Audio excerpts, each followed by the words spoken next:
토트넘이 유로파리그 이번 시즌 첫 번째 라운드를 치르는데 첫 번째 상대팀은 아제르바이잔의 카라바흐예요. 이 카라바흐가 아제르바이잔 소속이기 때문에 아무래도 원정 경기가 잡혔으면 곤란한 상황이 연출이 되었을 텐데 그래도 토트넘이 홈에서 카라바흐를 만납니다.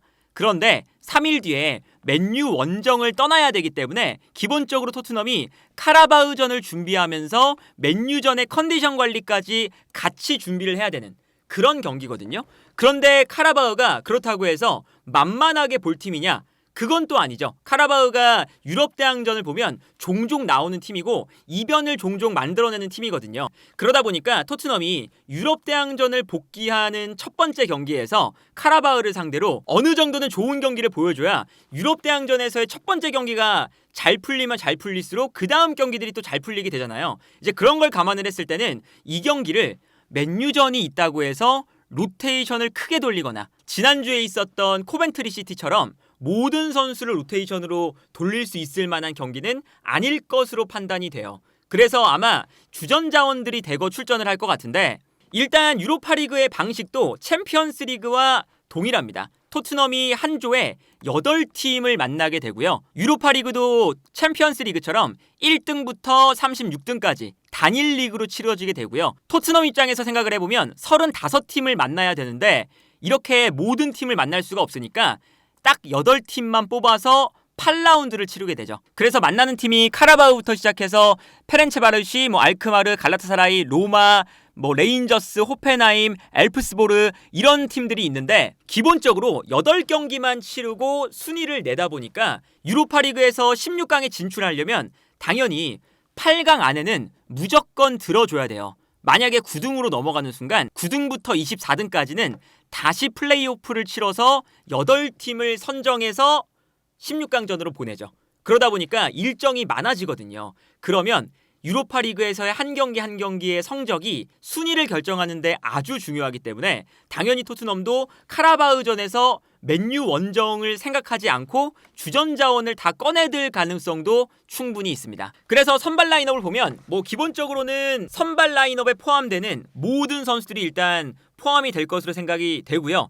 다만 여기서 이제 중앙 미드필더 자리에 사르가 최근에는 쿨루셉스키가 중앙 미드필더로 나오고 있었기 때문에 사르를 선발로 기용하면서 쿨루셉스키를 한 번 정도 쉬게 해준다거나 아니면 벤탄쿠르를 빼고 비수마를 기용해서 수비형 미드필더 자리에 어느 정도 체력적인 관리를 해줄 수 있는 이러한 선택들은 그래도 해줄 수 있을 것 같거든요. 그리고 만약에 솔랑케에게 휴식을 준다면 베르너가 출전을 하면서 손흥민이 원톱, 베르너가 왼쪽, 오른쪽에 브레넌 존슨 이런 식으로 경기가 운영될 가능성도 있습니다. 이 경기는 손흥민 선수가 원톱으로 나와도 아마 나쁘지 않을 만한 경기인 게 기본적으로 카라바흐가 매우 공격적인 팀이에요. 카라바흐가 리그에서 6경기에서 5승 1패거든요. 그리고 16골을 득점하고 4개의 실점을 허용했습니다. 근데 이 1패도 카라바흐가 챔피언스리그 예선전을 치렀어요. 디나모 자그레브와 예선전을 치렀는데 요 예선전의 사이 요때는 로테이션을 거의 다 돌렸습니다. 아무래도 챔피언스리그에 나가는 것이 구단의 수익적인 측면이나 리그 한 경기를 약간 로테이션을 돌린다고 해도 그게 더 중요하잖아요. 그러다 보니까 로테이션을 모든 선수를 돌렸을 때 패배를 한번 했습니다. 그것을 제외하면 사실은 리그에서는 3대1, 2대1, 4대0 기본적으로 멀티 득점을 많이 하는 팀이고요. 그러다 보니까 팀의 성향 자체가 유럽 대항전에서 카라바흐를 만나는 팀들이 공통적으로 약간 당황하는 면이 있어요. 어떤 면에서 당황하느냐? 상대팀이 분명히 강팀인데도 불구하고 공격적인 경기를 합니다. 굉장히 저돌적이거든요. 그래서 지난 시즌에 유로파리그에서 카라바흐가 어디를 만났냐면 레버쿠젠을 만났는데 1무 1패를 기록했어요. 그런데 2대2 무승부, 3대2 패배, 멀티 득점을 2경기 연속 기록을 했습니다. 그러니까 이 카라바흐 자체가 기본적으로는 본인들이 실점을 하더라도 매우 공격적으로 달려들고 공격적인 축구를 지향하는 팀이거든요. 그러다 보니까 손흥민 선수가 나왔을 때 문제점은 원톱으로 나왔을 때 너무 밀집 수비 사이에 갇혀서 손흥민 선수가 등으로 버텨주는 스타일도 아닌데 어쩔 수 없이 박스 안에서 고립이 되는 장면들이 많았었잖아요.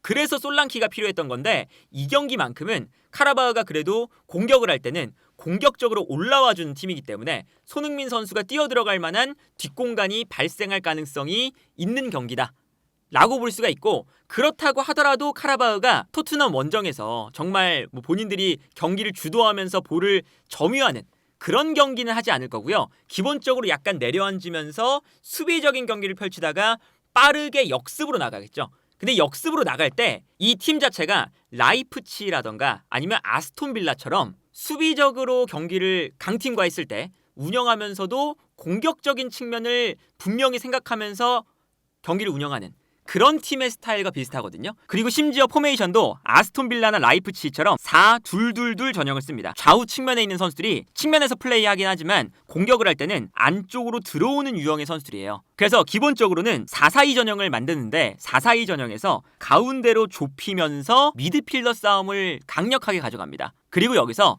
이제 토트넘이 아무래도 카라바흐가 조금 더 수비적으로 경기를 하면 올라올 거잖아요.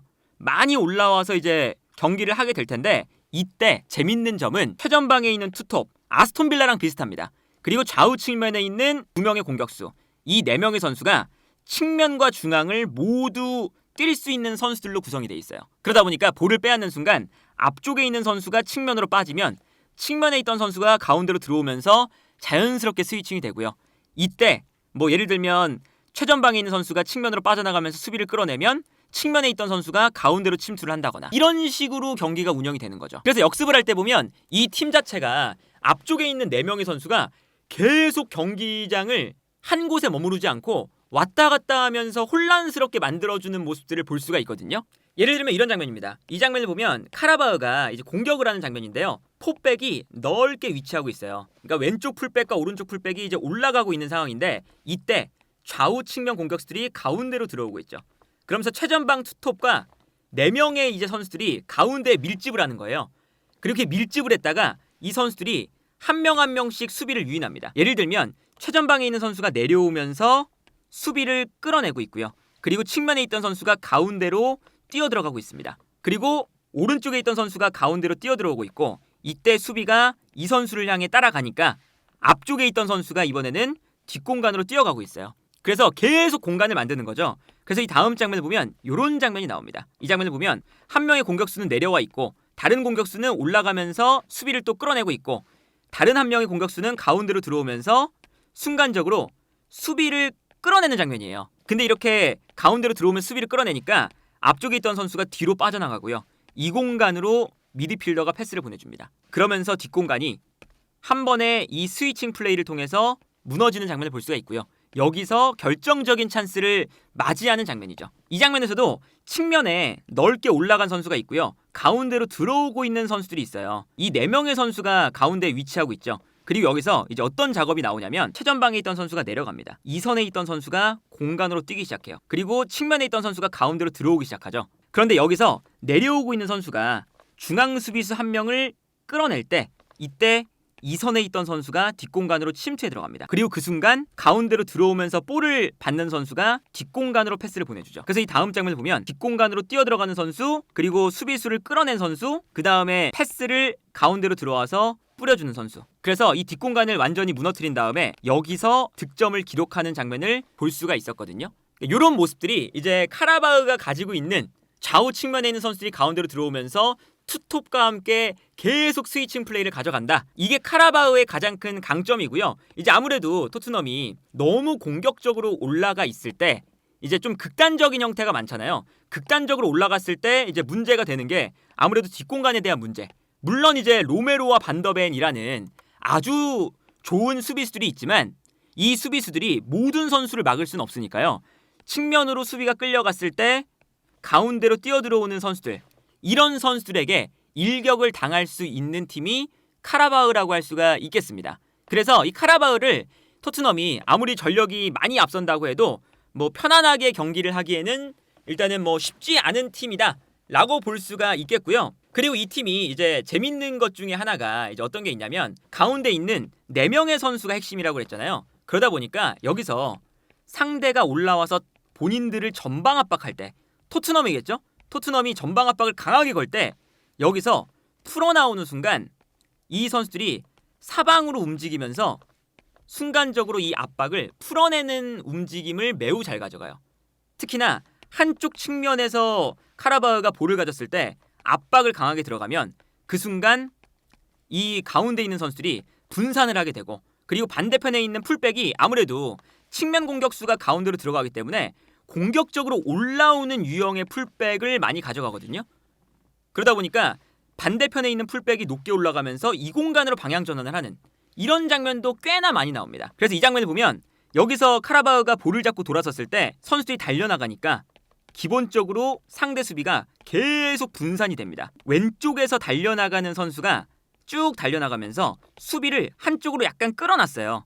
그러다 보니까 반대편으로 뛰어들어가는 선수에게 공간이 나고요. 이 공간으로 패스가 들어가죠. 볼을 받는 선수가 있는데 볼을 받자마자 가운데 있는 선수가 측면으로 돌아뜁니다. 돌아뛰면서 순간적으로 수비를 뒤로 돌아뛰는 선수가 분산을 시켜줘요. 그리고 가운데 있는 선수도 안쪽으로 일부러 들어가주면서 공간을 만들어주고 있죠. 그러다 보니까 끌고 들어오던 선수가 순간적으로 수비가 분산되면서 자연스럽게 슈팅할 수 있는 찬스를 얻게 됩니다. 여기서 득점이 나오는 장면이에요. 근데 이런 장면들이 많이 나와요. 이 장면도 보시면 압박을 당하고 있는데, 압박을 당하고 있을 때 반대편으로 뛰어나가는 선수가 있고 이 공간으로 일단 패스가 들어가거든요. 앞쪽에 있는 선수가 측면으로, 가운데 있는 선수가 순간적으로 오른쪽 측면으로 돌아뛰고, 이때 가운데에서 왼쪽으로 돌아뛰는 선수가 있죠. 그래서 이 공간으로 일단 패스가 들어갑니다. 그리고 여기서 볼을 잡았을 때, 볼을 잡는 순간 뒤쪽에서 풀백이 과감하게 올라오고 있어요. 이제 측면 공격수가 가운데로 들어가면 풀백이 올라와야 되니까요. 기동력이 굉장히 좋은 풀백들을 가지고 있거든요.